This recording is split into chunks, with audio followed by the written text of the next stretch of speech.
Hey Star Trek fans, Dan Gunther here, bringing you another review of another Short Treks episode, the third episode in the second batch, Ask Not, once again featuring Captain Pike and the crew of the Enterprise. This episode kind of marks a return to the older format of Short Treks episode, with just one or two main characters that the story focuses on, especially after last month's The Trouble with Edward, which featured a rather large cast, at least in terms of short treks, as well as a number of new VFX shots.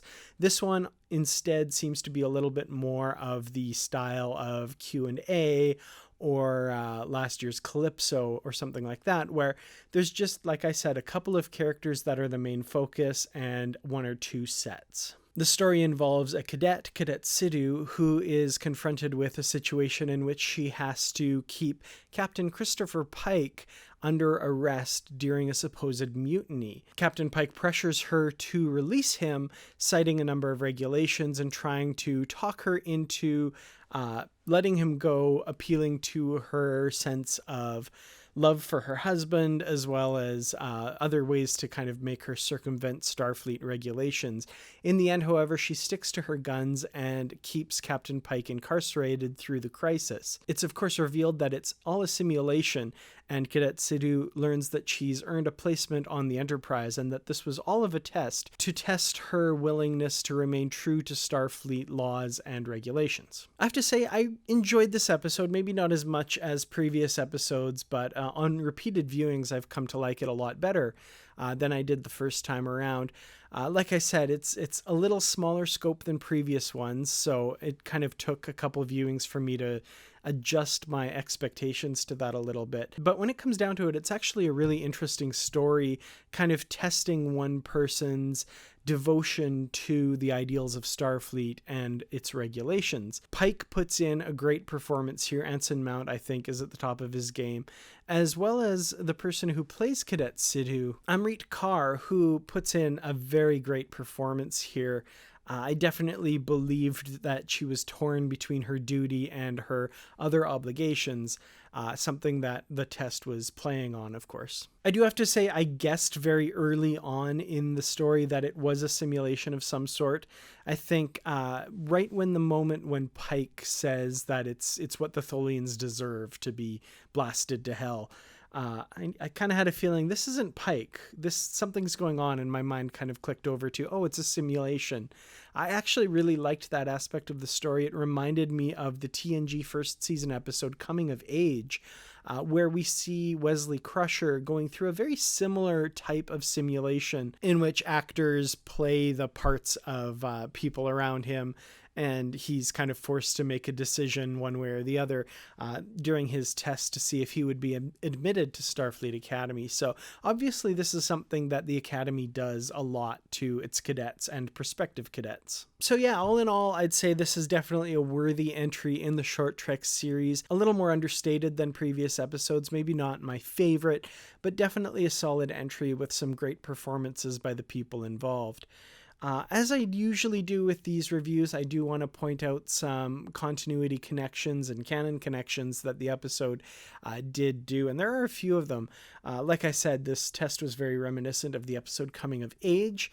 I thought that was a nice homage. Whether or not they actually had that in mind when they crafted this episode, I felt definitely that kind of spiritual connection to that episode. For part of the episode, Pike and the cadet are kind of volleying back and forth the various regulations that Pike is using to kind of excuse him and get him out of the situation, and she's volleying regulations back as to reasons why she can't do that. And these were for the most part all from previous episodes mentioned before. So Regulation 191 Article 14, which has to do with the vessel with tactical superiority taking command during a combat situation. That's from the Voyager episode Equinox. Janeway looked up that regulation to determine that she and Voyager had tactical superiority over Captain Ransom and the Equinox. The episode, of course, mentions the Tholians, who have been antagonists since the original series. We finally got to see them in full body view of them in the 4th season of Enterprise. Reserve activation clause was another regulation brought up. This was mentioned first by Dr. McCoy in Star Trek The Motion Picture, saying that Admiral Nagura activated this reserve activation clause to basically draft McCoy back into service. Directive 010, which is that one that says all attempts to achieve a diplomatic solution must be exhausted before a military solution. That's from a Voyager episode as well. That was from the 4th season episode In the Flesh. 5th season episode? 4th season episode. This is also the first time we get to see engineering in this new kind of redesigned visual update to the Enterprise, and we get a bit of a glimpse of it. We also see those DOT-7s, or those kind of droids that make repairs on the hull. We see those in the background here as well. And we also do get to see Spock, which lets us place it in the timeline a little better than we would have otherwise. So in the Short Treks episode Q&A, Spock comes aboard the Enterprise as an ensign. However, we can see here he's a lieutenant. So this is sometime after that, maybe closer in time to the Cage, or possibly even after Discovery Season 2. It's still a very wide period of time that this could take place in, but we do know it's not very early in Spock's time aboard the Enterprise. So it's something. But yeah, to sum up, I did enjoy this one. It's a lot shorter than all of the previous Short Treks. I think the actual time of the episode is something like 7 minutes and 40 seconds. So very short, even compared to the other Short Treks episodes. But what we got here is well done. It definitely doesn't feel rushed. It feels like it fills that space appropriately.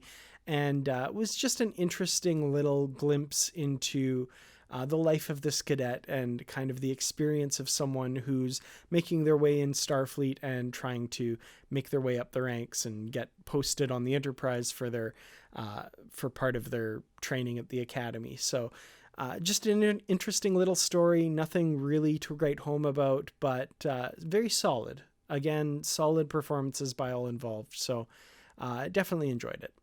But what did you think of Ask Not? Let me know in the comments below. We did also get a sneak peek at the 2 animated episodes that are coming in December. And those are Ephraim and Dot, which appears to be having to do with those DOT-7 droids that I was talking about, as well as the tardigrade, or a tardigrade, kind of like Ripper from season 1 of Discovery. And then the other episode, The Girl Who Made the Stars, looks to be more of a 3D animated type project. I'm guessing maybe has something to do with that opening monologue of Burnham's at the start of season 2 of Discovery. The girl who put her hands in the embers and flung them into the sky and created the stars. This might be kind of a riff on that legend that she was talking about there. So interested to see what that's about. Something different from Star Trek, the first animated Star Trek since the 70s, if you don't count those little tribbles at the end of the Trouble with Edward. But yeah, besides that, very interesting. Very cool to see Star Trek branching out in new and different ways. And especially the Ephraim and Dot episode, I believe, is being directed by Michael Giacchino. So it'll be interesting to see what he brings to that as well. Let me know your thoughts on any of this in the comments below. Thank you, of course, to the Patreon supporters for their help in bringing this video to you. Thanks to everyone else for liking, sharing, and subscribing. I will see you in the next video. Until then, as always, live long and prosper.